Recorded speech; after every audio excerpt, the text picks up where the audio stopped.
RocketCon interviews Rachel Taft. Hey everybody, it's Ricky here, and I'm with my friend Rachel, um, who I have known a very long time, as we were talking in our little pre-interview meeting. Rachel, do you remember when we first met? We met, I believe, at Death to False Hope 2. Okay, So just about a decade ago.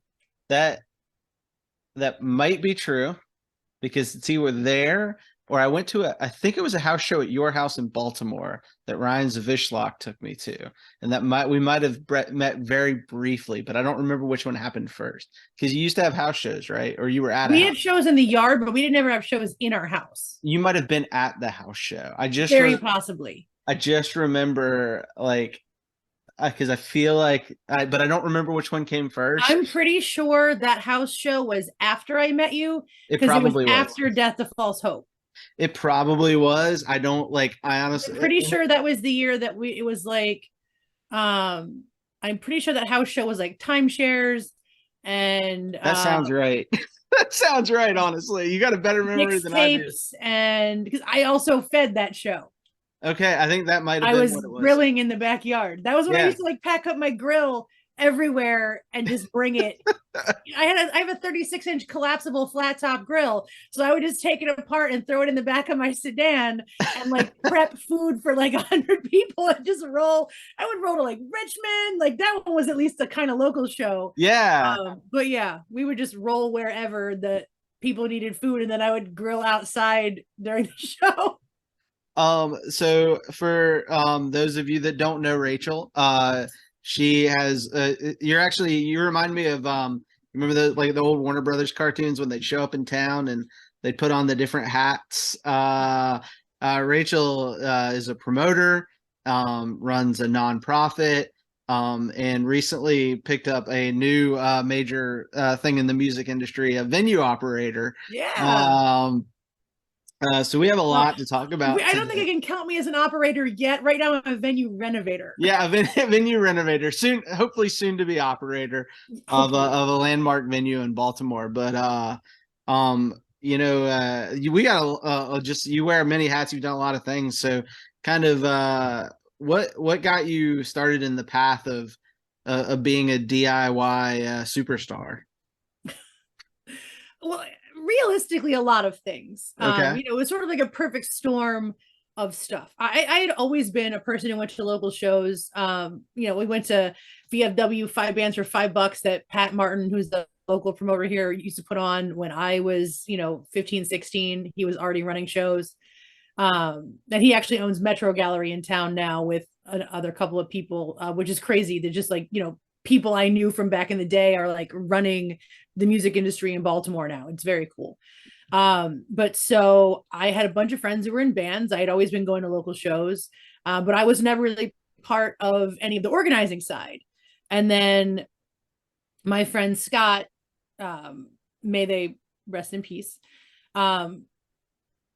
we became friends, and they asked me if I would feed some bands for them. And I was like, that sounds really cool. Yes, I will definitely do that. I would love to feed bands for you. Because I had already offered food to a couple of bands that were coming through. So I started regularly feeding their shows. And then they were doing the majority of their shows at Charm City Art Space. So I got involved at the art space. I signed up to be part of the collective. And then the first show I ever put on was actually at Sidebar. So I had a Feed the Scene 1 year anniversary show because we were feeding people regularly. I don't think we were really housing people yet. We didn't really get into housing people until like 2012. Okay. So I started being there and feeding people. And then I was like, once I did the one show, I was like, well, that was kind of interesting. Let me try another one and see if I can do this. So I just, fell into that accidentally. And then I really liked it.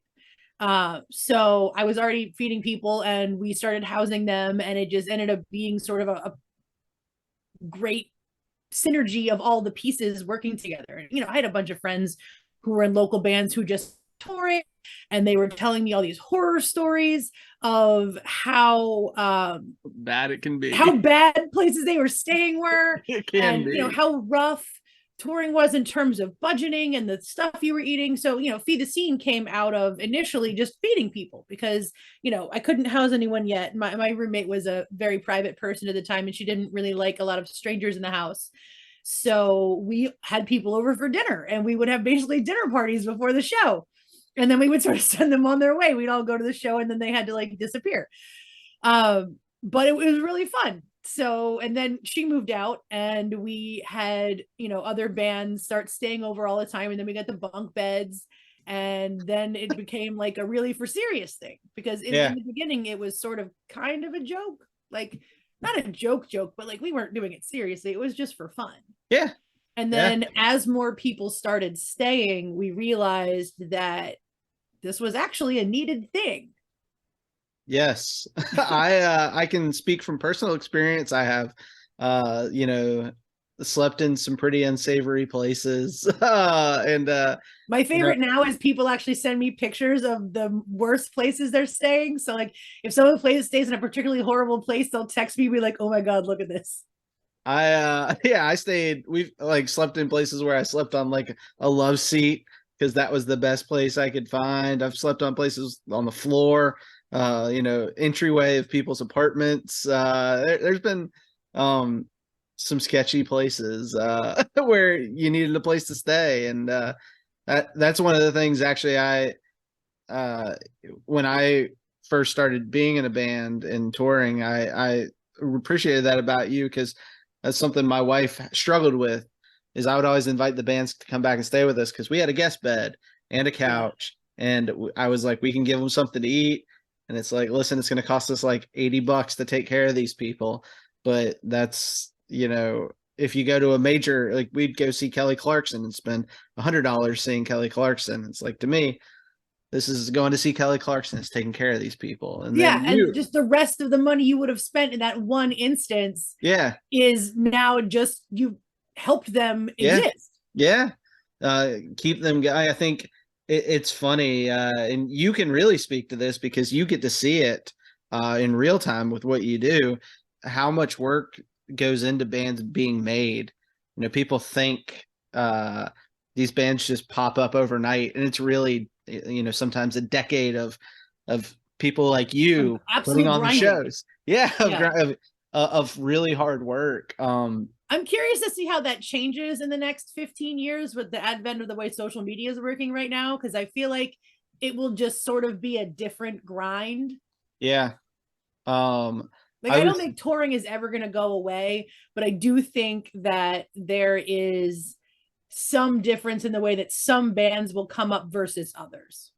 One of the things that I found interesting is I was talking to a friend of mine in a band, and they were talking about how they have to just keep recording singles. They don't do albums anymore. They're just doing singles because for the algorithm. And then they need constant content. Yeah. And then as soon as I noticed that, it's like even Sam I Am, who just put out a new album, it felt like they were just dropping a new song every month. Here's a new Sam I Am song to keep it before the album came out. A band. Yeah, I was actually listening to one of them earlier today. My phone was playing it, and I was like, oh, I like this. Yeah. I like that new album. I'm pretty sure Sam I Am's actually stayed at my house. They're very nice. We at least did a show with them. Well, and that's kind of one of the wild things for me is just seeing, even at the bands that we can sometimes think have made it, right? You're still providing a valuable service. You said Bad Religion earlier, and it's like you wouldn't think a band like Bad Religion. They didn't stay at my house. We just fed them. But we were part of the festival rider for that. That's fantastic. Like some of the people that you've gotten to work with, though, you could. I think for a lot of people, there's an illusion of what being in a touring band is. Absolutely. The reality, even once you get beyond there, what's some of the some of the wildest people for you personally that you've gotten to work with? Some of the things that you just can't believe. Oh, I got to work with this band. I mean, realistically, like pre-demise, Boss Tones, we got to work with them a lot, which was very cool. We have been friends with Les and Jake and Bowling for Soup, and I've made food for the Dropkick Murphys. And we made food. Oh God, I'm like on the spot now. I'm like, we've fed and housed over, I think, like 1,600 bands. And that's just individual bands, not Yeah. how many times they've come through or how many Yeah. times we fed them.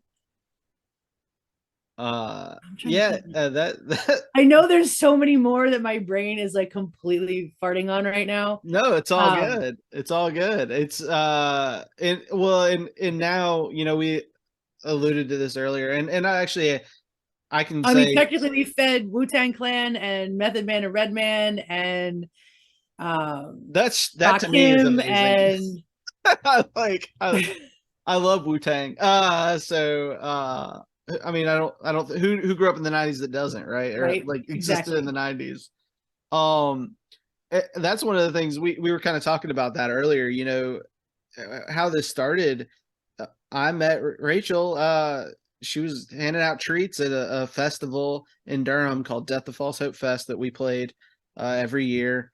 And that's something for me, you know, I used to just show up everywhere with like yes, 3 cupcakes, huge bags of desserts, and I would just like cupcakes, force people to eat and Rice Krispie treats or Fruity Pebble cupcakes and treats. all sorts of Yeah, stuff.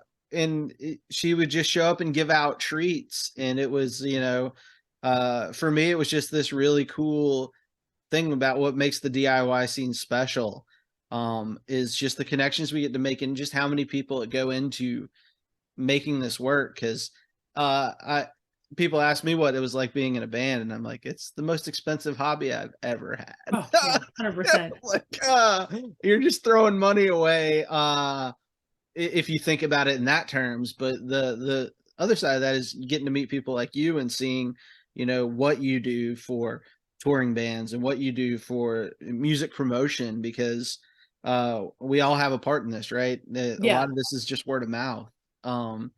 But how did you kind of like what got you traveling to festivals? How did that come up? Like, Well, at that point, I'd already gone to Fest, I think, and that's where we first started bringing desserts. And we brought desserts to Fest completely by accident. This was in the infancy of Feed the Scene, and Feed the Scene was supposed to actually be a food truck.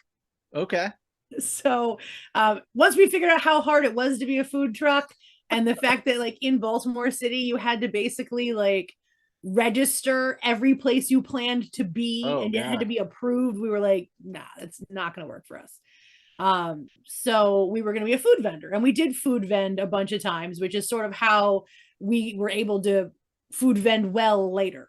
But we had made a whole bunch of food, like desserts, for this one thing that we ended up having to pull out of, which was a week before Fest, which I had already had tickets for and was planning to go to. And I was like, what the fuck am I going to do with like 200 desserts? I have like 200 Rice Krispie treats and cupcakes and whatever. And so I just brought them with me. I threw them in the back of the car because that was when I used to still drive to Gainesville from Baltimore. I threw them in the car. Ooh. And we just gave them out everywhere. And it sort of just became a thing. And now we are known for bringing desserts to wherever we're going to be. Yes, that is, it is such a, and it was such a unique calling card. Like it was, I remember, I think how I was introduced to you, this is my friend Rachel, she'll give you dessert. Yeah. And I was just like, oh, okay. And then I get the most famous, is there drugs in this? Yeah. No. Yeah. Drugs are expensive. Cereal is cheap. No one's giving you free drugs. It's not like the old PSAs, right? Don't Halloween accept anything. Apply to Feed the Scene also. Yeah. No one is giving you free drugs. No one's ever going to give you free drugs. Like if they're buying drugs, it's for them, or they're selling them to you. But that is still my most asked question. Every time I meet someone and hand them a dessert for the first time, they're like, is there drugs in this? I'm pretty sure I asked you that the first time. Everyone does, because why would you not? Here's a random stranger. And at least at that point, we didn't even have our logo on stickers yet. So at least now it's like a branded product. Yes. Yeah. It was a decade ago, no one knew what the hell it was. And they were just like, I'm going to die. This stranger is handing me like candy. Like, what is this? And they're delicious. That was the thing. It was like, I just remember like, everybody was like, oh man, this is incredible. And then I just remember you, one of the things I also appreciated. Well, if it tasted bad, that probably wouldn't have lasted very long. You're not wrong. Is you would ration out. Run away from that girl. Her desserts are awful. you'd come up and you'd be like, I'm out, but I'll have more for you tomorrow. And I'd just be like, man, that's great. Cause I don't need to gorge myself on sweets. Yeah. I mean, really, it came out of the fact that, like, especially with Fest, you know, again, it was one of those, we did it as a joke and then we realized it was a sort of needed thing because Yeah. I would say now that we all have aged 11 or 12 years since the first time I went to Fest, and I'm only Yeah. benchmarking it by the first time I went to Fest because obviously I wasn't there for the previous ones. Yeah. But Fest now is like a food experience. Like everyone goes Yeah. there and they have certain restaurants and things Yeah. that they want to go and do. And before it was just like, how wasted can I be by 11 a.m.? Yeah. So Yeah. people would get stuck in lines and be waiting outside of things and not eat. Yes. And so I would run around with food and it's like, okay, no, this is wrapped to go. Put this in your pocket. You can eat it in an hour. You can have it now. It's technically breakfast. It's technically dessert. It's whatever you want. It's whatever meal Yeah. you want it to be. And it will at least give you some level of calories and sustenance so you don't only drink today. Yeah, I remember one year, the year like somebody showed up with Malort in the Fest line before anybody. Now Malort's like this whole thing at Fest, Yeah, and yeah. everybody. But this guy was just working in marketing for Malort and showed up and was like videoing people trying Malort for the first time. And it's funny, like when you said that, it just made me think of these things that have become kind of staples. My first time was Fest 7, and it is a very different experience now than it was Yeah. however many years ago that was. I don't want to think about it. But yeah, and you have become in that scene a staple. Absolutely. Like you are, it's funny because it's like, yo, I've known you for so long, but it's also wonderful to see just how many people you've touched. Because it's like Consensually. yes, always consensual. But it like just the way you've enriched these people's lives and their experience and become a part of this, and the way that Fest is organic in that way, right? Like Yeah. it's like, oh, we need to do something a little different, and then they do. Well, I think that every year it's gotten better because, you know, every year that it existed, people got more vested in the city. They got more vested in the festival itself, more vested in the bands. And now it's a complete experience that most people can't imagine not doing. Yeah. For the year. I mean, some people financially can't handle it every year because obviously it's not a super cheap excursion to go there for several days. But there are people I know who are like, this is one budget line item in my life every year, no matter what. Yeah. Like, punk rock summer camp is what a lot of people call it. Yeah. But, you know, over Halloween, punk rock Halloween camp. Yeah. There you go. Fine. Well, how did you go? So how did you get into promotion? Because that's something else that has really, so that's what came out of feeding people. Yeah. You know, I did that one show for our 1 year anniversary, and God, it was 12 bands. It was the first show I ever booked, and it was 12 bands, and it was the dumbest idea I've ever had. Oh God, doors were at like 2 p.m. and I had never run a show. And by 7 p.m. I really didn't want to be there anymore because also no one told me that you shouldn't drink at your own show. Yeah. I was like very not sober by the time we got to 7 p.m. And then also my headliners had to drop because they had a family emergency. So I had to randomly call in someone last minute to come headline the show. So it was just like absolutely nuts. And then, you know, the promotion progression was much slower from that. Like I didn't really do a whole lot of shows. And then I've gotten to a point now where like pretty regularly I'm doing like 3 or 4 shows a month. Obviously, once we have the bar up and running, that's going to be a little bit more, but I won't be the promoter for every one of those shows. So I still won't be responsible for like 30 shows a month. That's insane. Yeah. And well, that kind of leads me into what your newest venture is, because this is something that's been going on for about 1.5 years, right? Like, so yeah, we started in December of 2021 with the initial GoFundMe request. So the Sidebar is a like 90 cap room in Baltimore that I've been going to shows at since I was 17 and I just turned 42. Yeah. So, you know, but the weirdest thing that I found out in the beginning of this entire process was I thought the Sidebar like always existed. I thought it had just been there forever. Sure. And apparently when I started going to it was like right around when it started existing. Right. So that like kind of blows my mind. Like they started doing shows in like 2000 or 1998, 1999 was like around when they started regularly doing shows. So I was sort of there since the beginning, even though I had no idea. I didn't know. So the bar has been under a couple of different owners, and the previous owner needed to get out of the bar. So we made an offer on it, and we immediately put up our GoFundMe.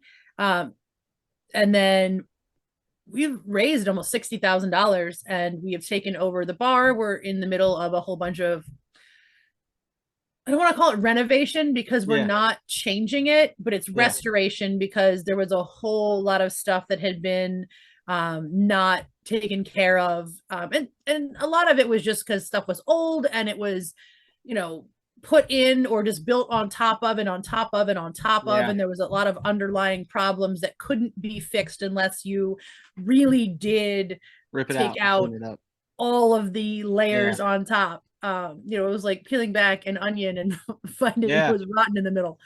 But so at this point, we're just trying to make sure the space is really safe. And that way it can't be taken from us because no one can come in and be like, oh, we're shutting this place down because this isn't safe. This isn't stable. This is falling apart, whatever. So if we want to have this space for the next 20 years, we need to make sure that while it is currently closed, we're doing the most we can due diligence wise to make sure we fix everything, because the quickest something to get a venue shut down is for an inspector to come in and be like, no, that's broken. Can't have any people here now. This is an uninhabitable, or I mean, this is condemned. This is whatever. And then not that the building is condemnable, because it's not. But they're, the main entrance of the venue when you come in as a customer, there's a bit effectively like a mezzanine level that you walk in on, and then you like step 6 steps down to the main bar floor where the stage and the bar part is. But that entire mezzanine level was unsupported, like not correctly. It was there used to be, you could see where there used to be posts that had been removed to I don't know what. At times we're still forensically architecturing the building, which has been really interesting. That's one of my favorite parts of this whole project. But we're just trying to make sure that everything is put back in a way that it will last a really long time, because there's no point in doing it if you're not going to do it correctly. And one of the things I think is really cool about this is you're really trying to keep that DIY spirit alive in this venue, right? Like you're running it as a nonprofit, right? If I remember. Oh yeah. The venue will be run as a nonprofit, which is why we've been able to raise this much money. When we went into it, I knew, so there are things that are just not specifically profitable. And they don't have to be. Not everything needs to generate a profit. It needs to cover its own costs. So 100 cap room doesn't have a whole lot of room for profit when we exist in communities where the infancy of the bands that we are booking are sometimes actively a deterrent. But those bands still need a place to play. They need a place to learn how to be in the music industry, how to be better, how to interact with venue staff and talent buyers and things like that. So as long as the bar can pay its own bills, it doesn't have to make anybody any money. I very luckily have enough other income from the rest of the stuff that I do work-wise that I don't need the bar to support me as a person who wouldn't be managing it. I mean, I still might be managing it. We haven't figured out nitty-gritty like who's taking what roles yet. But the main thing is just that we don't need the venue to support multiple extra ownership layers. So if it runs as a nonprofit, then it has a much longer and better chance of success. That's one of the things that like when I think about and hearing you talk about this, and and I'm very excited, and I'm hopeful that this is because you are very deep into this and you are making a lot of things happen, and I know I am 2 floors down deep into this. you are a person driven to success, so I know this is going to be a successful venture. But when you hear about, our friends' bands touring Europe, and just about how much easier it is once you get there to being a touring band versus how difficult we make it in the United States, because you got to make money, right? If you're not making money, but we both know you're not making money when you go out on tour for a long time. It's not And again, the bar may make money. We don't know. But the Yeah. main thing that we knew right now was where it has to recover from. We can't expect it to support several layers of, bar manager, general manager, and then me on top of that if I'm only the owner and still expecting a paycheck. That's not reasonable right now. It has to rebuild itself. I may be able to take a general manager's salary at some point, but as of right now, we can't expect that. And also, I felt like it was really disingenuous to tell people to buy me a job. Like that isn't cool. So, we asked people for donations to help get this done. So if I wanted a business where I was going to take all the profit from it, I should have paid for it myself. Yeah. Well, and that's one of the things I really think is cool is, you've kept the spirit of giving and been able to flip it into a venue. And I mean, I also just appreciate, as somebody who's played in some pretty rough venues, and people that have played in really good venues, it's not like you are joining people like there's a guy that does Mill Hill Basement. They just renovated Mill Hill. Nice. Dave and Buck at Milestone went in and cleaned up the bathrooms. And I don't know if you've ever been to the Milestone, but I donated to their GoFundMe a couple years ago. But that's the kind of thing where it's just like, we've got these people now, you, Dave, Buck, that are invested in the scene, and you're making it so that, we've always had this kind of, the Fireside Bowl in Chicago where it's like, we should have crappy bathrooms and we should have falling apart venues. And it's like, no, we don't have to have that. You can still have, and I don't want to make it inauthentic. Right. We're basically putting everything back in. It's still going to be a matte black venue that probably is covered in graffiti and band stickers, because that's what it should be. Yes. It doesn't mean that you can't have a working toilet and that the structure can't be safe. You can still do all of those things. I fully expect people to come in and immediately re-sticker everything. It will be painted matte black on purpose, because that is what this bar is. I don't want to make it something it's not. It's not going to be a craft cocktail bar with fancy architecture and expensive tile. That's not what it is. The bathrooms are going to be made of cement board, and we're hot mopping them. We're hardcore show proofing the venue, and that's just basically it. Well, that's important because Baltimore has a great hardcore scene. Oh, 100%. With a lot of awesome. I mean, right now, obviously, Turnstile is the. Of course, now that I've said that they're going to take that as a challenge, please don't take that as a challenge. Oh no! Well, there is that history too, right? Of but told us we couldn't rip it down, and we did. Please don't. But a couple of pipes in there, and we need all of them. I think one of the other things that I have seen too is we've done it's still there, right? But we've done a better job just in general of the scene of weeding out the people that are destructive for the sake of being destructive. They're still there.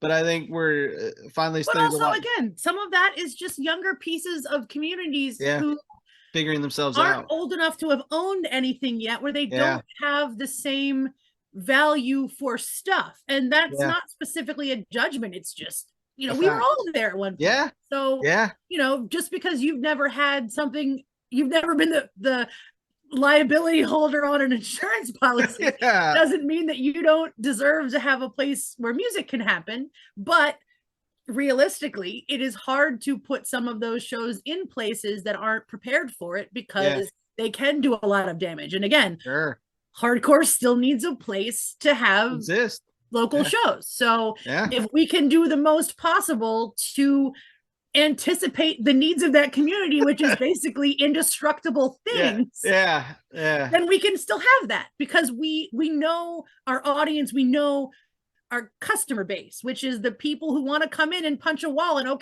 that's stupid because it's made of cement board now, and I'm sorry about your hand. But, you shouldn't have done that.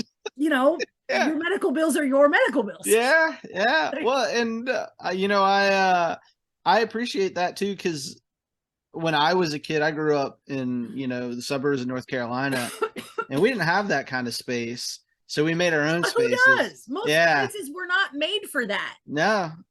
But we wanted it, right? We needed it. we listened to this music. We had needed that outlet, and I mean, we saw a show recently with Punk Rock Saves Lives, and it's really cool for me to see this scene. There's a lot of negative sides, obviously, right, to any kind of hobby, any of these things. But one of the things I can say is working and seeing all the community here and the people that are just so committed to humanity and community have helped me grow into a healthier, better person. And it's because of, I wouldn't have been able to be a touring band without people like you. And I think realistically, over the last 20 years, the definition of what punk has changed. It used to just be destruction for the sake of destruction because that was anti-establishment, and now it's like be conscientious because that's effectively anti-establishment. It's like you're like, oh, when did punk get so soft? When it had to be, because everything else got so hard and rigid and uncomfortable. And it's like, okay, we don't need to blow things up for the sake of blowing them up. We need to, be there to be a helpful part of society, at least, especially for our community members that we're trying to say we're welcoming. Yeah. And I think we've still got a ways to go there, but we're getting 100%. Yeah. We're not pat ourselves on the back too much. We're so good. Look at it's but you know what I think, and what I admire about you and other people in your position is what we have done to help. Hey, we're making this more inclusive. Hey, we're making this a safe space. Hey, we know there's issues and there's challenges, and listen, there are a lot of people that get into this because they got emotions they don't know how to deal with. They got anger and frustration. Yeah. They're upset. Well, I'm also really loud, and a lot of people don't like that. Yeah. Well, I think we all are. Or at least a lot of us are. Not all of us. A lot of us. Yeah, I mean, clearly not everyone likes me. It's fine. I don't lose sleep at night. Yeah, well, we can't, right? But one of the things that it's been really great is you're still doing it, right? We're creating a safe space for people to create art and find themselves and grow into the people that they can be. Instead of I needed this community when I was the age of people that are coming into it now. And if we don't have that community, it won't be there for them. No. Then what are they left with? Yeah, we need a place for the artists and the weirdos and everyone else to be. Yeah. It's what saved a lot of our lives. The fact that a lot of us are here now is because those spaces existed for us to belong to. Well, it's been really fun talking with you. We're going to take a quick break, and then we are going to come back, and this is going to be a little bit different than normal because I don't have your experience in this. So I'm going to do the top 10 meals, my favorite things to make. But you're going to do your top 10 feed the scene moments, I guess is the way I would do that. Top 10 places or bands or things we made that were exciting to feed. Yeah. I am back with Rachel Taft, of the owner through her nonprofit of the Sidebar, runner of Feed the Scene, and a promoter, and again, many hats, lots of other jobs too. And we are going to do our top 10 things to prepare, or things we prepared, or however we want to get at. Like, we're talking about food. The rules are there ain't no rules. Yeah, there. This is punk rock. There are no rules. So let's kick it off. What's your number 10? Okay, my number 10 is the bacon wrapped lamb chops and roasted potatoes and wilted spinach that we made for the Dopamines. That was the first official meal I ever cooked for a band. We invited them over, and they were very confused. They were like, "You want us to come eat at your house on purpose?" And I was like, "Yeah, this will be super fun. Let's just do it." And it was very cool, and we had a wonderful time having dinner, and they ended up being super longtime friends of ours. So it was a interesting, like, official first experience.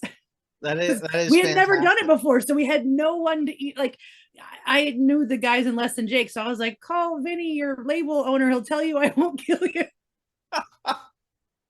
Yeah. It's funny you said that.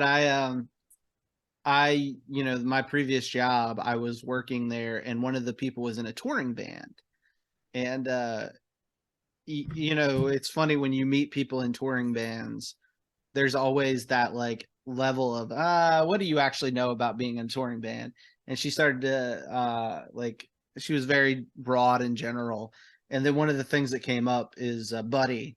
And I was like, yeah, I know Buddy. I've like I played with Coffee Project, and she's like, you know Buddy, and then it Yeah. just opened up, and she started naming all these bands that play Fest, and I was like, yeah, I know them and them and them and them, and she's like, how do you know all these people? And it's like, listen, I had a different life before I came here.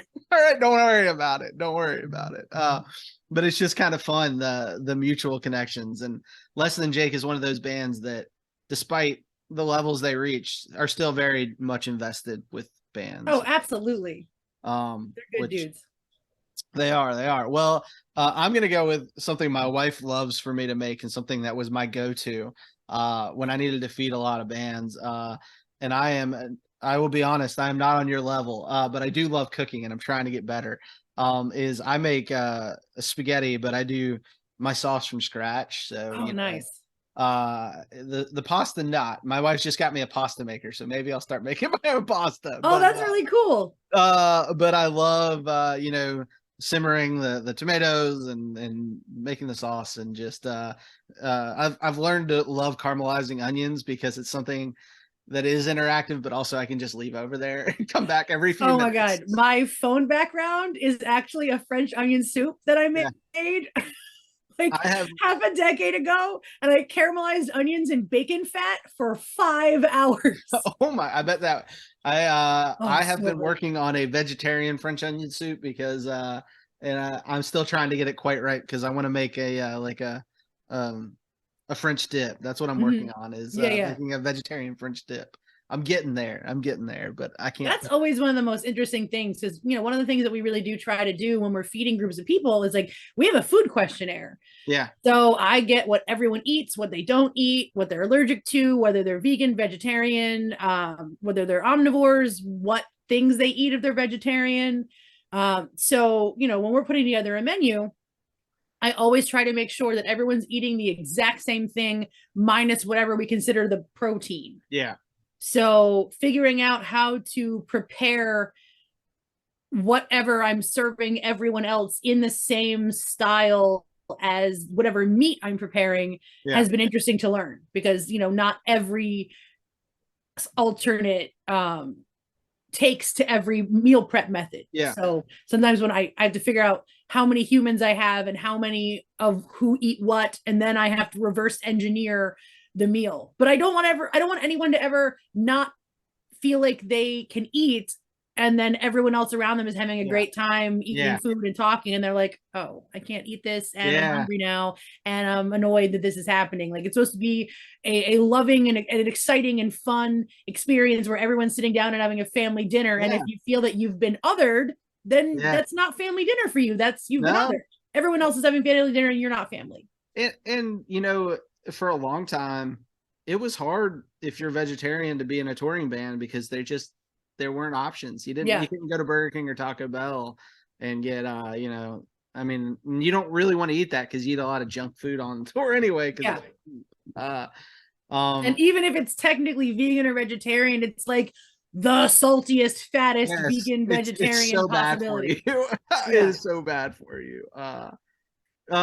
What's number 9? What's your number 9 thing to make? So number 9 is all of the meals that we have made for the Four Chord Music Festival VIP brunch. When we've been feeding Four Chord Music Festival for 8 years now. We didn't do the first one, but we've done it every year since. And it started where we were just called up to feed the bands. And then that was like 50 people we were feeding. So it would just load an entire meal in my car and drive to Pittsburgh. And then over the years, it started to become the VIP brunch, and we were making up to 250 to 300 meals. Jeez. Yeah. So we did like, you know, roasted chicken, and we did a taco bar, and then we did a breakfast waffle bar where I got to make like 100 blue waffles. I'm an adult and I am allowed to make whatever I want. Yes. Oh, and then one year we did quiches and we made 850 like little mini quiches. Oh my God, it was crazy. I don't know how you have the bandwidth to do that because I like I have staff now. It Yeah, used to be just me, but fair. now I have extra humans to Fair. help. I don't Fair. do all of something on that scale by myself. Because that would like break my brain. Like it just wouldn't be possible. Like Yeah. it would take Yeah. so long, and I would have to serve something that was like hardcore pre-cooked, Yeah. which some things just don't work. reheat well. Yes. No, that there is some stuff that you just got to get fresh. We made 850 quiches on the fly. That is amazing. This is something my wife, again, a lot of this is stuff my wife loves because she's one of my favorite people to cook for. So my That's number great because you're married to her. Yeah. Yeah. I'm glad she likes what I make too, because it would be a bummer if I loved to cook and she hated to eat it. Right? She helped me, this also tomato based, is make palik paneer. So I have gotten really good at palik paneer and tiki masala both. I had never had paneer until like a couple of years ago when I was working for the catering company that I worked for part-time for a while. Yeah. It was just I had never experienced it, and then we made an appetizer with it, and I was like, oh, this is really good. Yeah. It's Indian food is really fun because a lot of that again is I don't like a lot of soups and stews, although there's a couple of those on here. But for me, some of that stuff, when you like just being in the house when it's cooking, you just get to sit there and smell it. It's like, oh God, that smells so good. And good Indian food smells so good. It's one of like after vanilla and butter and garlic is one of my favorite smells. So that's awesome. So what's your number 8? My number 8 is the 450 box lunches that we made for the Reason Rally in DC in 2012. Okay. We had to make 450 box lunches, and then we had to drive a 16-foot refrigerated truck through DC in the morning and get it into the festival. And we got to feed like Tim Minchin and Adam Savage from Mythbusters, and I think some of the guys from Bad Religion ate. So and Eddie Izzard. Awesome. It was a very weird day. Yeah. And I mean, how much interaction do you get to do with them in a situation like that? Is it just like, well, we were backstage set up, so like I have a picture of me with Tim Minchin. I have a picture with one of the guys who was helping me with Adam Savage. I think I have a picture with, I don't know if we ended up getting pictures with anyone in Bad Religion, but I remember talking to a couple of them around their set, and one of them at the time was like, where were you when I was in a DIY touring band and we were making tomato soup out of ketchup packets and water? And I was like, I was like 2. What are you talking about, buddy? To go to a show yet? But it's like, let's not, I didn't want to like, age anybody, but I was definitely like younger than them. So yeah. Bad Religion's been doing this as long as we've been alive. So yeah, I was like, maybe not born. Yeah. That's fantastic. Well, this was my number 8 is just something that was my go-to, because as we were discussing, one of the things with feeding bands is there's weird times of like the timing of it is weird. And we used to have bands come back and stay with us. So something that was easy for me is you could throw it in a pot and leave it, and then it would be ready when we got back from the show. And I learned to make like a 5-bean chili because it's vegan. You can make it to whatever spice level you want, because as you know, some people love everything, and if people want to gussy it up, they can. But and also you could just, all right, I'm throwing this in, I'm home from work, I'm going to throw this in. By the time we get back from the show, 11, 12, 1, 2, 3, who knows? That's the other thing. You never know when you're getting back from the show. Depending on the venue, it'd be ready in there for them, because and that's definitely one of the hardest things, is to figure out like when to feed people. Yes, because we used to feed people before the show sometimes, but they'd have to get here at like 3:00 and eat dinner at 3. and then they still end up wanting to eat again later. Yeah. And you can't feed them much later than that because then you're eating too close to when you're being on stage, and no one wants to play full. You just feel disgusting, especially if it's hot in there. And then it's hard to cook in a venue, but I actually have portable ovens now. So like I have ovens I can throw in my car that are like just big microwave sized.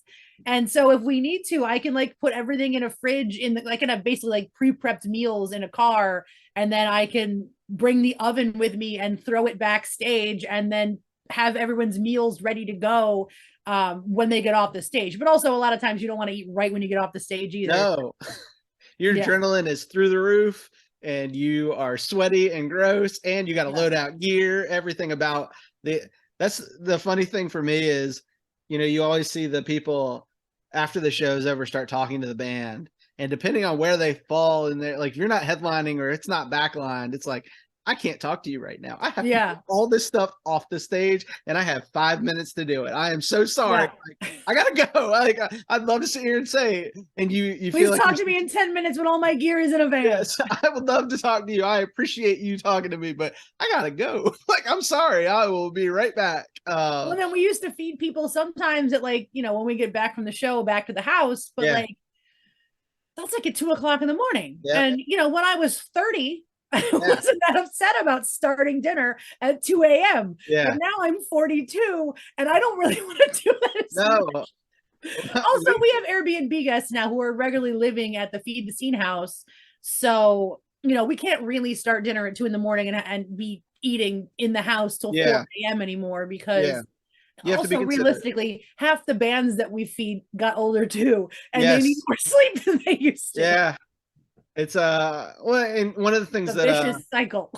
It's been really fun for me is seeing, that we've been around a while and working with, my friends' bands and seeing them grow is like, hey, do you need a place to stay? No, we get a hotel. Like they pay for a hotel, and it's like, dang, like man, where was that when I was in a touring band? But I'm happy for them. Like just like the fact that these bands are able to have put in the work, and now they're successful enough that hey, they don't have to stay at my house. They get a place to stay, but like it's included in their rider. They actually get rooms. Like good for them. But then there's definitely a couple bands that I know probably could get riders that definitely still stay at my house. So I do appreciate that. Well, that's very cool. But also, even in those hotels, they're not all each individually getting hotel rooms. So, having your own individual bunk bed is sometimes nicer than sharing a bed with another dude. Yes. Because usually it's like a queen size or a full size bed. So you're like right up on each other. Yeah. There's 4 people in one room, 5 people in one room. There was a one time down to Fest. I think we had like 8 people in a room. We had somebody sleeping under the sink in the bathroom. I was just like, you got to do what you got to do, right? 100%. Was that number 7? Or that was 7? 8. So what's your number 7? Okay, so 7 is very early in our career of feeding people. We made vegetarian sushi for Bomb the Music Industry inside the Charm City Art Space. Wow. Like we had a whole entire table set up. We had sushi rice. We like made sushi rolls effectively to order. That is very impressive. But I stressed that it was vegetarian and there were no raw fish in the Charm City Art Space. Because if you ever went in the Charm City Art Space, you would hardcore question me on my food safety knowledge if I had raw fish in it. Well, I think you actually booked us a show there once. Yes, I did. I remember my favorite memories of that. It was basically a hollowed out townhome with a stage and a 4-channel mixer. Was the gay bar next door. Yes, so someone bought that and it's a different bar now. Oh no. Oh no, it's still a very cool bar, but also the Charm City Art Space doesn't exist and hasn't. So for a while, unfortunately. That's the other downside to these DIY venues, right? They have the neatest part of all of that is I actually got a hold of Mike Riley, who was the guy who started the Charm City Art Space, and I got all of his organizational documents. So we're going to basically be folding the Charm City Art Space into the sidebar. Oh, that's fantastic. Yeah, we're going to start a collective of promoters. So anyone who wants to sort of like learn how to be a promoter or already is one and needs a place that's like a home base, because it's going to be anyone booking in a venue that size, it's like micro genres. Yeah. And there Yeah. are a lot of genres that I just don't know about. And it would be Yeah. silly for me to expect myself to have knowledge of that many micro genres and all the bands and locals and stuff that draw in them. So why have me do it inexpertly when we have people who are Passionate effectively about it. experts in those genres to do that booking? And then you get to teach them, how do you grow promotion? Well, How- I mean, and some of them will also be experienced promoters who can also teach, but also Sure. there are people coming up who do want to learn how Learn. to promote and run a show and budget for a show, and also hopefully learn how to not be a predator in their own community. Yeah. So, you Yeah. know, here's how to promote in a way that you can fairly make the amount of money that you should be making off that show, as Yes. opposed to, you know, using your friends to line your own pocket. Yeah. Yeah. And like, that's the hard thing, right? Is there's times when you're putting on a show where you're like, I'm going to lose $100 out of my pocket on this show. Sure, but also there are times when there is money to be made and everyone should make what the fair and industry standard portion of that money is. That's right. Yeah, because you're someone screwing everyone over and then not letting anyone know what the actual numbers were. That is one thing that the one side about the music industry that is a bummer, and that's that way with every industry, I think, is just how predatory every step of it is, right? Like, there's predatory promoters, managers, you know, booking agents, labels. You start getting into it and it's just like, man, we make it so hard that, not we, but there are people out there that just make it so hard for bands to find themselves and experience things without being exploited. And you'd think that would be one industry where it's not. But the thing is, some level of capitalism is some level of almost always exploitative. Yeah. You know, and just finding the best medium you can in that to be as ethical as possible, while recognizing that, you know, nothing is going to be perfect. Yeah. We still exist in this world. Everybody's still got to pay rent. You know, the music industry was so predatory for so long in terms of upper levels of where money was made, that you had that giant pushback when you got Napster and Audio Galaxy and all that. And it changed the game, but in a way that still didn't benefit musicians. It benefited the fan who didn't want to spend all the money that the record companies were charging. Yeah. But so in both situations, the musician has still gotten screwed both times. Yeah. Yeah. You're not wrong. It's just the shell game, right? It's just, how do we cheat the musicians out of their work? But then the other thing is, you know, we are starting to be the people who are coming up in this industry, and we don't have to perpetuate that. That's right. You know, we are the older people now. Yeah. So, you know, I'm making a conscious decision on my part to make sure that I am as fair to the people as I can be who are earning the money. I'm not playing the show. Yeah. I'm really good at spreadsheets and the stove. Yeah. That's my strong point. Yeah. So without the people actively playing the show, I can organize all I want. Doesn't mean anything's happening. Nobody's going to show up. A very nicely detailed and heavily color-coded spreadsheet for no one. Yeah. Yeah, no, and that's something I do appreciate, and something I've really enjoyed seeing is, hey, we don't have to keep it the way it was. We can make it better. So, yeah. It's just making a conscious choice to make it different. Yeah. Yeah. My number 7 is something I've only recently started doing. I haven't gotten to do this for a lot of people yet, but I have started making, because it's something I can give with them on the road, is twice baked potatoes. Because they can be vegetarian, they can be vegan, they can be whatever I need them to be. And it's the experience of, and it's something I've gotten, actually, my wife's probably going to be mad because I haven't made them for her yet. But it's something, it's also like, hey, I want a snack. I can just eat those. And I know she would be mortified by that, because she thinks hot food needs to be hot and cold food needs to be cold, but I can just eat them. But it's something I can. Pizza absolutely defies that. Pizza can be any temperature. I agree. She disagrees. I agree with that. I mean, I only really like it hot, but I don't get to decide what tastes good. So lots of people really love cold pizza. If it's got a ton of sauce on it, I love cold pizza. If it doesn't have a ton of sauce, it's then it's just dry. Yeah, then I'm no good. That's no good for me. But that's just something fun to make. And I've started making them in an air fryer, so I don't even have to think about them. I just Nice. throw them in there and Set it and forget it. I am definitely in the cult of air fryers. I love them. Oh, I have one too. I'll tell you about that later. We'll get to my air fryer. Fantastic. I can't wait. What's your number 6? Okay, my number 6. We had our friend Chef Sajin, who used to live a couple of doors down from me and now is a chef in New York City, over to make a pumpkin marinara with natty boh in it over spaghetti squash. What else did I had? Something else on it. My brain is farting. It was absolutely delicious for pentimento and the swellers. Okay. It was so good. It's one of those things that's now a staple in what I cook when we have vegan. All right. How very Baltimore. Yeah. Well, I mean, if we're having vegan people, I don't use natty boh.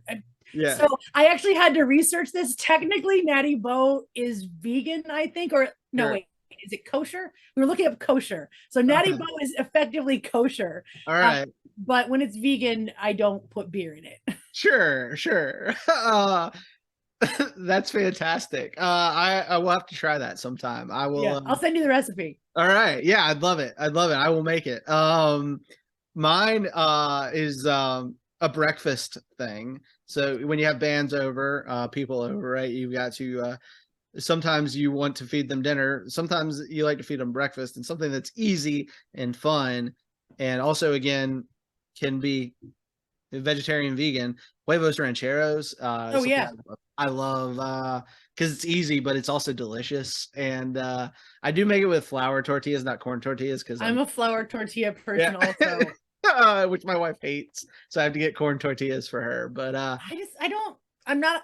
It's a texture issue for me. I don't like the texture of corn tortillas. I am all. But I love them as tortilla chips, just not in tacos. Yes, no, which I feel bad about because I feel like it makes me a bad chef. I'm a flour person 100% all the way. I just like soft flour tortilla. I also, it's like pizza crust. I like soft pizza crust. Like, sorry, I like giant loaves of bread. Except for Chicago deep dish. That's not a thing I like, which I don't know why, because it's also a loaf of bread with sauce, but it's just not the bread I want. I think it's just too much. Like it's too much. It's soggy. Like that's why. By the time I get halfway through it, I'm also like bloated. I feel like with deep dish. And there's better pizza in Chicago than deep dish pizza. I know that might be. I'm a New York pizza girl, so me at heart, me too. My dogs have feelings about this clearly. All right. Now we're getting into our top 5. So what's your number 5? Okay, so my top 5 was the chocolate Guinness bread pudding that I made for Ken Casey from Dropkick Murphys. All right. Most of the band has sort of stopped drinking. So when I handed it to him, he was like, "Am I gonna get drunk?" And I was like, "No." I was like, also, I mean, if you eat the whole cake, but still no, because it cooked out, like you won't get drunk. But also, still don't eat the whole cake. Yeah. But he was very excited about it. That's fantastic. It was funny. My wife and my sister went and saw Dropkick, Rancid, and the Bronx on that tour, and she is not very into this, and she was like, "Yeah, Dropkick's playing with some other bands." And I looked at the list, and I was like, "Yes, they're playing with some other bands, other bands." So it's just like, all right, but she'll be she loves Dropkick. That's one of her favorite bands. So they were super nice. Like that's so fantastic. Nice. That's fantastic. That's good because that's the other thing. You never know what bands are gonna be like until you you see them. And the other thing too is one of the things I think we can both appreciate is how real these people are. I think a lot of times there's a celebrity aspect around bands, Yeah. And then when you get to meet them and get them behind the veneer of their rock star persona or whatever, they're just people, sometimes they're having bad days. It's sort of the interesting thing of watching some of these bands come up, Menzingers is arguably a pretty big band now. They've played late night shows, but I saw them at Stay Sweet Festival in 100 cap room, forever ago. Yeah. I mean, Alex definitely has booked a lot of really just fantastic bands. Oh, 100%. I used to literally bring my collapsible grill down to Alex Wilhelm's house Yeah. and, cook in his yard all the time. I think he just got married recently. So Oh, his wonderful. wife is wonderful. I haven't hung out with him in a pandemic kind of wrecked Yeah, I haven't social seen him in circles. forever, but like, Yeah, every once in a while on the internet. yeah, but no, it is that's a great thing too. Is it's so great to see these people that you've known putting in this work. My friend Jade, I met him in State Lines, and now I see Oso like everywhere and blowing up, and it's just like, man, I'm so like I saw him on a headlining tour at a packed out venue. That's so cool. Anxious was opening for him, and I'm like, to me, it's like Anxious is one of these bands blowing up, and it's just like so cool to see Jade there and the success they've had, and yeah, it's fun. It's great to see the good ones win. 100%, absolutely. the great ones don't. Well, my number 5 is something I don't make. I order more often than I make, but when I do make it, it's one of my favorite things to do because you can throw out a whole spread and people can top it however they want. And we were just talking about it.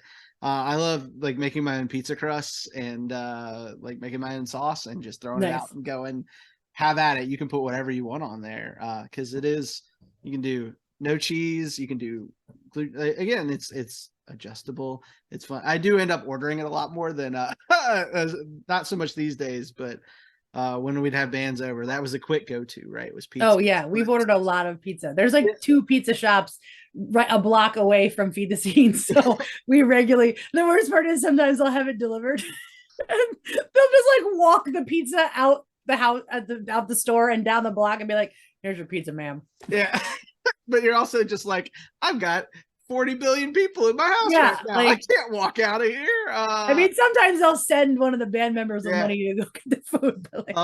But that's one of my easy go-tos for just it because it's a fun experience. Because really, all you're doing is turning on the oven, and once everything's ready, and just throw it in. And it was just something with the bands that I had time to prep for weekend shows or like later shows where they could come over and have a good experience. And it's just fun to make. I still like making my own pizza. It's just that's just something fun to make. Playing with the dough. It's one of the only dough things I like to play with. So, what's your number 4? My number 4 is a sausage and fennel stuffed Cornish game hen. Oh my goodness! With pomegranate balsamic brown sugar glaze over couscous with haricot vert green beans. Oh my goodness. And we made that for our friends in a Troop of Echoes forever ago. And it sort of became a joke with like a bunch of other bands, and we ended up calling them corn hens. Like OC45 was like, I want corn hens. Where's my corn hens? So we had to make Cornish game hens for then a bunch of more people. How long did that take you? A long time. Yeah. We were supposed to be going somewhere else, and I was very late by the time we fed them and they left. But they also left us like, so when people stay here, a lot of times they leave thank you notes. So we get them on like paper plates or whatever they can find to write them on. I have an entire Rubbermaid container like twice the size of myself that is just full of notes from people.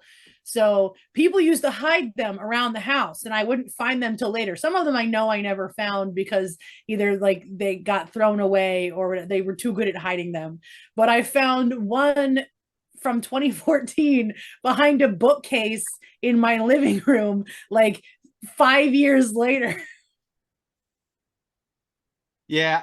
So every once in a while I'll move something and like a thank you note will pop out from like a band I haven't thought of in forever. And it's really kind of cool, but also I worry that like I've thrown things away that people. Oops, that was a thank you note. Oops. Oh, that's great. Well, my number 4 is something I don't make anymore because I have been vegetarian for a while, but one of my favorite things that I used to make, because again, it's something I could do over a long period of time, is pulled pork. So I can just you prep it, throw it in there, and that's something you could start the day before, and then it would be ready by the time the band came, and I just need to go and check it, or go to work and come back, and where's my smoker at? And it was just something one of the things when you don't have a vegetarian band staying with you, you could pull that off. But one of the other things, and I know you know this, is bands eat a lot of really bad food, and Yes. sometimes it's just nice to be able to pull something together and be like, here you Oh, go. 100%.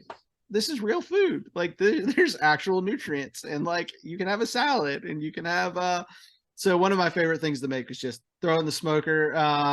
That is still, even though I don't eat meat anymore, I still love the smell of pulled pork, because that is just such a great and it fills the air. It's just such a great, that hickory smoke is just so great. So I loved pulled pork. I don't make it anymore. I don't eat it anymore. It's the only thing I would ever break veg for, I think, is good barbecue. So have you tried to make like a jackfruit version of it? it's not the same thing. Oh, Everybody's giving me all those things. I've tried lots of stuff. There's some good, but it's not, because it's that low and slow cooking and the fat breaking down and just the entire experience just doesn't come through the same way, unfortunately. One day I'm sure somebody will come up with something, because there's people a lot smarter than me making that happen. Oh, so question. Yeah. With the engineered meats that they're making where it's not from the animal, would you eat pulled pork again if it was engineered pork? I think I would. I think because there's no animal cruelty if it's coming from cells that were never attached to an animal. I've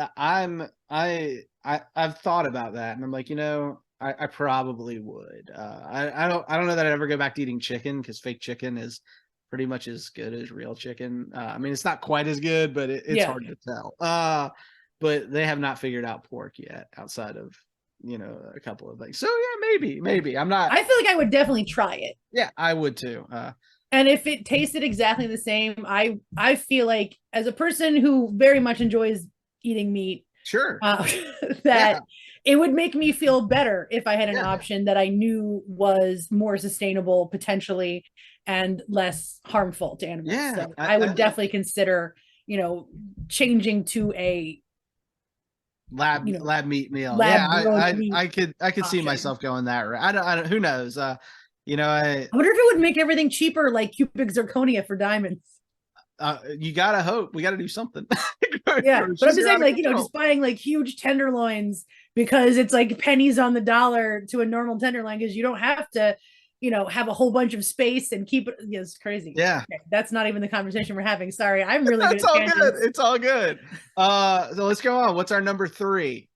Okay, so my number 3 is, we made, I think it was like 50 homemade TV dinners. We made Salisbury steak and mashed potatoes and green beans and then a little brownie for American television. They did a CD release party, so we did AMTV dinners.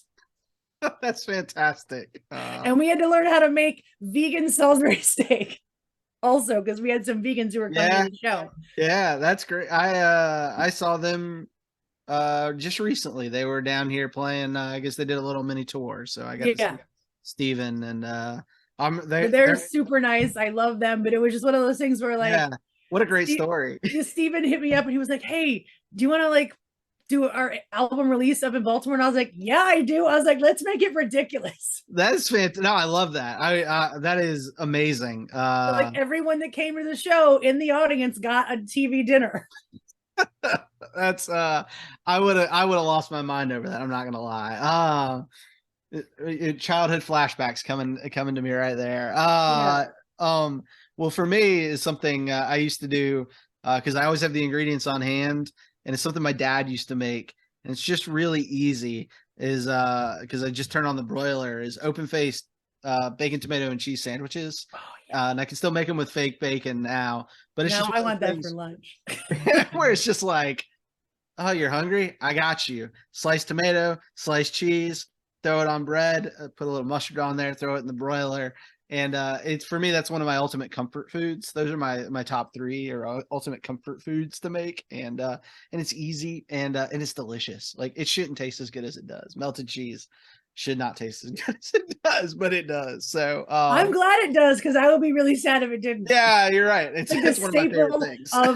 That's definitely the staple of my honorable mention, which we had one day that, and this is where my air fryer comes in. So we had a ska show and we decided to do ska appetizers.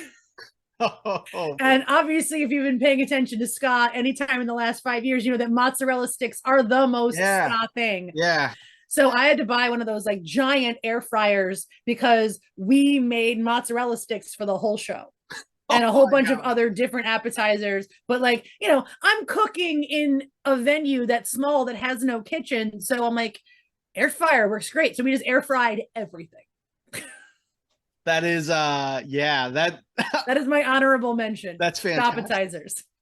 Fantastic. I bet those ska kids lost their mind. They had a great time. And we ate every piece of food that we brought. Yeah. Well, mozzarella cheese sticks are impossible not to eat. All right. What's our number 2? So number 2 is our technically second most recognizable dessert option, which is our Fruity Pebble Rice Krispie Treats. I know a lot of people make them now, but they really weren't as popular like 12 years ago when we first started making them. It was kind of like a novelty item. So when we first started bringing the places, people were like, what? Fruity Pebbles is a Rice Krispie treat? And sometimes we still get that. Sometimes people are still really excited about it. But at this point, we have so many other flavors. Like, we've done limited edition Rice Krispie treats for Fest. Like we had a honeycomb cereal with candied ginger, almonds, and sriracha marshmallow glaze. Ooh. Like, we've made some weird ones. Yeah. Like we had Apple Jacks and peanut butter one year. We had chocolate, like cocoa ones. It's been interesting. So every year we go through, we try to find all the weird cereals that exist like in a grocery store, and then I'll save them. You need to do one of those cooking TikToks, because those years would be like all over the place. Yeah, 100%. I've considered it, but it's one of those things where like, content creating takes a lot of effort and a lot of time, and I would have to like specifically carve out time to do it. Yes. It's not off the table, but like right now the bar is definitely taking it up. Well, I'll do my number 2, and then we'll take a quick break, and then we'll come back and do our number 1. So my number 2 is one of my favorite things my mom used to make, and it's something I never make the day of. I make it before because it tastes better after it sits. And I've actually been able to make it keto friendly with cheese noodles, and it's lasagna because I love, tomato sauces are better the next day, right? Oh, and all the flavors of lasagna meld better. Yes. Over time. So you get to make it, put it in the refrigerator, and then come back the next day, and you can reheat it so that I can feed. Like it was something easy when I got a band staying here. How am I going to feed them? Also, you can send it to go. Yes.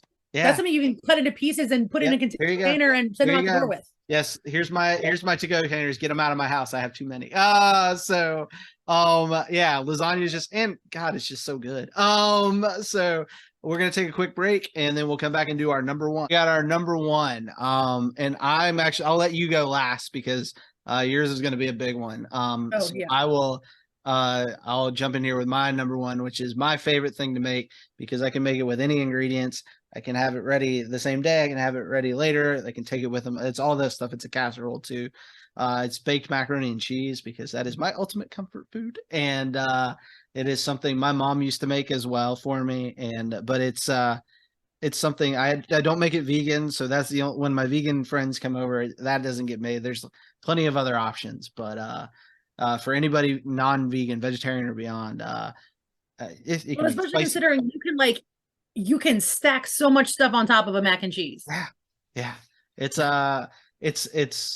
just delicious. Like melted cheese is, as we were discussing, one of my favorite things. So that's all it is melted cheese and noodles, which, as you might be able to tell, I love. So my favorite thing to make is that. But what is the number 1 feed the scene thing? What do we got? So I would say the number 1 thing that I love to make, and I have made probably thousands of them at this point, like somewhere around maybe 10,000 of them, was we make a chocolate cheesecake black bottom cupcake, and they are probably the thing we are most known for doing. They were my mother's recipe, and my mom is sort of how we ended up here, at least financially. Yeah. When she passed away, I was going through a lot of, emotions and hard times. And this was like, she passed away, over 10 years ago at this point. So I was not taking good care of myself, and I was super sad all the time. And then when I started bringing food to bands, and then we started having people stay over, and I did it honestly because it was keeping me sane. I had to bathe that day because I had people coming over. I have to clean the house. There's people coming over. I have to make dinner. There's people coming over. So I basically gave myself real world consequences. So I had to participate in life instead of just hibernating in my room and not doing anything. Yeah. So, a lot of my friends didn't really understand my dedication to it in the beginning. Like, oh, these people don't care about you. Why are you spending all this time and resources and money on this thing where these people don't care about you? And it's like, they do care. They were very appreciative. Almost every single band that has ever stayed here or ever eaten my food or ever had a show done by us has been extremely appreciative. And again, it gave me real world consequences. So I couldn't just hide and disappear because I was sad. Yeah. So those allow me to, give a part of my mother to everybody that I meet. That's like, wonderful. here is the thing that my mom shared with me. It's a piece of our family history. And it was, from my Nana's cookbook to my mother to me. And I get to share that with everybody. So she gets to sort of live on in that. I love that. And I will tell you, I know that I'm glad you stuck through it because we do care about you. And, Thank you. That's one of the great things about this is we've just the connections we've gotten to make. And I'm glad I got to talk with you, Rachel. It's we don't get to see each other nearly enough, right? I know. But I'm glad you were able to carve some time out for me. And thank you for asking. It's yes, I can't wait to come see a show at the Sidebar. Oh, absolutely. I will be there as soon as I'm sure there'll be a grand opening. I'll do my best to be. I'm sure it'll be over capacity though, because everybody. Yeah, because we can only put 90 people in it. No, but maybe one of the once the fervor dies down and I'm gonna try to see if they'll let us use the parking lot next door, and then we can set up an outside stage, so we're not completely limited by our capacity for that one night. We can cycle people in and out, but that way, I have to talk with the city about that though. Well, I think you're still always raising money, right, for the Sidebar. So, always. You can look up Save the Sidebar. You can type in Save the Sidebar anywhere, and it will get you to our GoFundMe. Please help us. We definitely still need resources. If you're out there and you see this and you're interested in it, this is just a great way for you to, there's many ways we can give back. And just supporting people they're doing the work. Find us on Facebook and Instagram and TikTok, and our specific websites we are so findable. Yes, so findable. You can get there through Feed the Scene, you can get there through Save the Sidebar, and I'll make sure you can get there through RocketCon. So whatever we can do to get the word out there and make it happen. But thanks again for your time, and I look forward to seeing you soon in person. Thank you.